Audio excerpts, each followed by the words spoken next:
నమస్కారం అండి. నమస్కారం. మామూలుగా ఏం చేస్తుంటారు సార్? జాబా? జాబ్ అండి. చూసుకుంటే సార్ ఎలా ఉంది సార్ రాష్ట్రంలో ఈ 15 నెలల కూటమి ప్రభుత్వ పరిపాలన ఎలా అనిపించింది? గత ప్రభుత్వాలు చూస్తున్నారు కాబట్టి ఒక పక్క అమరావతి ఎక్కువ ఫోకస్గా చేస్తామంటుంది ప్రభుత్వం. ఏ అంశాలు బాగా ఫాస్ట్గా? వాస్తవంగా ఏ రాష్ట్రం అయినా అంటే మౌలికంగా ఒక రాష్ట్రం యొక్క రాష్ట్రాన్ని మనం అర్థం చేసుకోవాలి అని అంటే రెండు విధాలుగా అర్థం చేసుకోవాలి. ఒకటి, ఏ రాష్ట్రంలో అయితే రెవెన్యూ ఆదాయం ఎక్కువ ఉంటుందో ఆ రాష్ట్రం ఆర్థికంగా బాగుందని చెప్పొచ్చు. సో ఏ రాష్ట్రం అయితే రెవెన్యూ లోటు ఉంటుందో, అంటే రెవెన్యూ ఖర్చులు అంటే ఏంటి?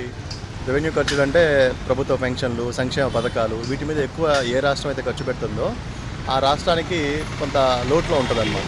కాబట్టి రెవెన్యూ ఎక్స్పెండిచర్, క్యాపిటల్ ఎక్స్పెండిచర్ అంటే ఏంటి అంటే అభివృద్ధి, భవనాలు, ప్రజలకు ఉపయోగపడే నిర్మాణం చేయటం. ఈ ఎవరైతే క్యాపిటల్ ఎక్స్పెండిచర్ మీద ఎక్కువ ఆదాయం పెడతారో ఆ రాష్ట్రాలు బాగుంటాయి. ఎవరైతే రెవెన్యూ అంటే ఈ పెన్షన్లు, శాలరీలు వీటి మీద ఎక్కువ పెడతారో ఆ రాష్ట్రాలు బాగోవు. ఈ ఆంధ్రప్రదేశ్ రాష్ట్రంలో మౌలికంగా మనం చూస్తే ఇప్పుడు గతంలో అమరావతి అనేది మనకి ఒక గుండె చప్పుడు లాంటిది. ఈ ఆంధ్ర రాష్ట్ర ప్రజలకి ఏదైనా రాజధాని అనేది మంచికో చెడుకో అమరావతిని రాజధానిగా డిసైడ్ చేశారు. చేసినప్పుడు రాజధానిని ఖచ్చితంగా కొనసాగించి ఉండాల్సింది.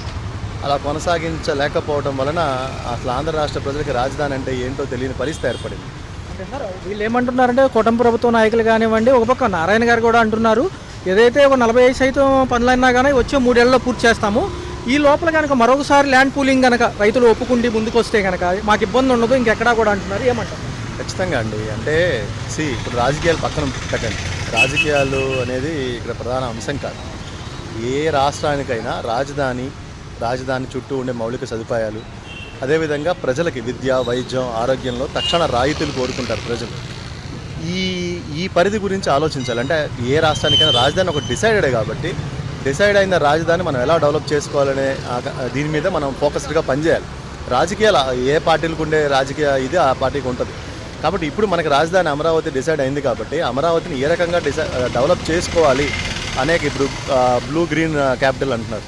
సో ఈ బ్లూ గ్రీన్ క్యాపిటల్ని మనం ఏ విధంగా డెవలప్ చేసుకోవాలనేది ఇక్కడ ప్రధాన ఉద్దేశం. కాబట్టి రైతులకి అక్కడ ఉండే గ్రామాల్లో ఉండేటువంటి భూములు ఇచ్చే వాళ్ళకి ఇబ్బంది లేదు అన్నప్పుడు ఖచ్చితంగా పూలింగ్ చేసుకోవచ్చు, డెవలప్ చేయొచ్చు, కమర్షియల్ రాజధాని డెవలప్ చేయాలి, క్యాపిటల్ ఎక్స్పెండిచర్ ఎక్కువ పెట్టాలి.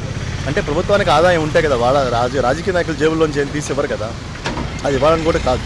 ప్రజాస్వామ్యంలో ఏంటంటే ప్రభుత్వానికి ఆదాయం ఉంటే సేమ్ మన ఇంట్లో లాగే మనకి ఇంట్లో ఆదాయం ఎక్కువ వస్తూ ఉంటే మనం ఆర్థికంగా మన కుటుంబం బాగుంటుంది. అదేవిధంగా రాష్ట్రానికి ఆదాయం పెంచే విధానాలు ఉంటే మన రాష్ట్రం బాగుంటుంది. అప్పుడు ఆదాయం బాగున్నప్పుడు క్యాపిటల్ ఎక్స్పెండిచర్ పెడతారు. అంటే ఎయిర్పోర్ట్లు కట్టడం, హాస్పిటల్స్ కట్టడం, గ్రీన్ ఫీల్డ్ డెవలప్ చేయడం, ఇవన్నీ కూడా జరుగుతాయి. కాబట్టి పూలింగ్ గ్రామస్తులకు అభ్యంతరం లేకపోతే పూలింగ్ ఇస్తే కనుక ఖచ్చితంగా ఈ రాష్ట్రం డెవలప్ అవుతుందని నేను అనుకుంటున్నాను. అండి నమస్కారం అండి. రుచి ఏం చేస్తుంటారు? వ్యవసాయం అండి. చూసుకుంటే ఒక పక్క గత ప్రభుత్వం చూశారు, ఈ ప్రభుత్వం చూశారు, వ్యత్యాసం ఎలా ఉంది? పనులు ఏ ప్రభుత్వంలో ఫాస్ట్గా అవుతుంది? ఈ ప్రభుత్వంలో పనులు స్టార్ట్ అవుతున్నాయని అందరికీ తెలుసు, అది మీకు తెలుసు, మాకు తెలుసు.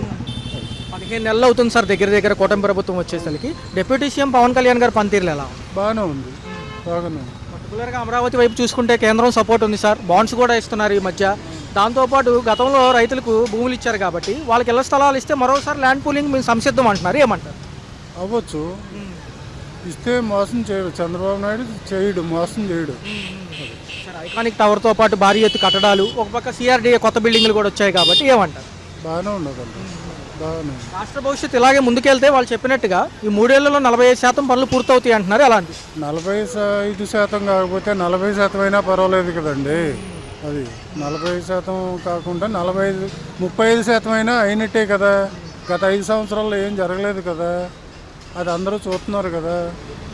తదుపరి ఎలా ఉంటుంది సార్? రాష్ట్ర భవిష్యత్తు 4 ఏళ్ళు ఉంది కాబట్టి ఒక పక్క సంక్షేమం వైపు ఆలోచించే వాళ్ళు ఉంటే ఎలాగ? ఓన్లీ అదే దక్కింది అనుకుంటారు కదా. బాగానే ఉంటుంది, బాగానే ఉంటుంది. సూపర్ 6 అమలు బాగానే ఉందా సార్? పర్వాలేదు, బాగానే. సార్ ఏమంటారు సార్? కేంద్రం మరి సపోర్ట్ ఉంది, రేపు రాష్ట్రంలో కూడా ఇండస్ట్రీస్ వస్తే ఉద్యోగ కల్పనలో 21 లక్షలు ఒకేసారి ఇవ్వకపోయినా ఓ 10 లక్షల మంది కన్నా న్యాయం చేకూరిద్దా? 10 లక్షలు కాకపోతే 5 లక్షలకు పైన న్యాయం జరుగుతుంది కదండి. ఎలా ఉంది సార్ లోకేష్ గారి పనితీరు ఎలా ఉంది? బాగానే ఉంది, బాగానే ఉంది. టోటల్గా మన రాష్ట్రం భవిష్యత్తు ఈసారి కొంచెం గాడిని పడినట్టే. Right sir, thank you. Okay. నమస్కారం అండి. జనరల్గా ఏం చేస్తుంటారు? నేను రైల్వే క్యాటరింగ్. ఉన్నట్లయితే సార్ ఒక పక్క 15 నెలల పరిపాలన ఎలా అనిపిస్తుంది సార్? కూటమి ప్రభుత్వం, అందులో డిప్యూటీ సీఎం పవన్ కళ్యాణ్ గారు ఉన్నారు, ఈ ఆయన పనితీరులు కూడా ఎలా ఉంది? బాగానే ఉంది. అమరావతి గురించి ఏమంటారు? గతంలో భూములు ఇచ్చిన రైతులకు కనుక మళ్ళీ ఇళ్ల స్థలాలు ఇస్తే మరొకసారి 44,000 ఎకరాలు ఇస్తాను కానీ రెడీ అంటున్నారు కదా. ఇస్తారు వాళ్ళు ఎందుకు ఎవరు రాజధాని కడితే ఇస్తారు ఇస్తారు ఎలా ఉందన్న కేంద్రం సపోర్ట్ ఉంది కాబట్టి ఈసారి ముందుకు వెళ్తుందా? వెళ్తుంది కడుతున్నారుగా కడుతున్నారు అంటే రాబోయే 3 ఏళ్లలో 45% పనులన్నీ అవుతాయి అంటున్నారు. అవుతాయి స్పీడ్గానే కడుతున్నారు. మంత్రి పొంగూరు నారాయణ గారు కూడా మంచి ఎఫర్ట్స్ పెడుతున్నారు కదా అక్కడ చూస్తే. ఉం. అందరూ మంచి దృష్టిలోనే ఉన్నారు, మంచి ఇదిగా ఉన్నారు. మరి కొత్తగా ఏపీసీఆర్డీఏ బిల్డింగ్ కూడా అక్కడ తీసుకురావడం జరిగింది. ఏమంటారు? అవన్నీ వాళ్ళు తీసుకెళ్తారు, వీళ్ళు కడతారు, వీళ్ళు చేస్తారు బాగానే. రేపు మరి యువత నమ్మొచ్చు అంటారా? ఎందుకంటే రేపు ఇండస్ట్రీలు పారిశ్రామికవేత్తలు అందరూ వస్తారంటున్నారు కదా ఇక్కడ. అన్నీ వస్తాయి, కడతారు, నిదానం కడతారు, ఒకటి. అంటే గతంలో శ్రీకృష్ణ కమిటీ ఈ స్థలం అనువైంది కాదు అన్నట్టుగా చెప్పారు కాబట్టి తర్వాత మళ్ళీ ఇక్కడే ఎంచుకున్నాం కాబట్టి పర్లేదు, అంత పెద్ద భారీ ఎత్తు కట్టడాలు ఉంటాయా? ఎందుకు కడుతున్నారుగా, ఆల్రెడీ కడుతున్నారు. మొదట్లో సింగపూర్ కంపెనీలు వచ్చాయి, దానికి ప్లానింగ్ కూడా ఇవ్వడం జరిగింది. మళ్ళీ మరొకసారి మొన్న వెళ్ళొచ్చారు. మరి ఏమంటారు, నిజంగా పనులు 45% పూర్తి చేయగలమా? చేస్తారు. ఎలా ఉందన్న మరి మాజీ ముఖ్యమంత్రి గారి సంక్షేమాలు చూశారు, ఇప్పుడు చూస్తున్నారు. ఇప్పుడు 6 పథకాలు ఉన్నాయి, ఆయన ఇచ్చారు, ఈయన ఇస్తున్నారు. ఎలా అనిపిస్తుంది? బాగానే ఉన్నాయి, ఇవి బాగానే ఉన్నాయి. మరి ఇలా కొనసాగితే రేపు మరొకసారి ఎటువైపు ఉంటారు ప్రజలు అంటే? ఎవరు చూస్తారు, లాస్ట్ దాకా చూసి ఎవరు బాగా చేస్తే అలాగే చేస్తారు. ఎలా ఉన్నాయి పథకాలు అందుతున్నాయా? వచ్చినాయి. సూపర్ 6 ఏం వస్తున్నాయి? ఇప్పుడు మన వాళ్ళకి డబ్బులు పడినాయిగా, 13,000 పడినాయి. బాగానే ఉంది.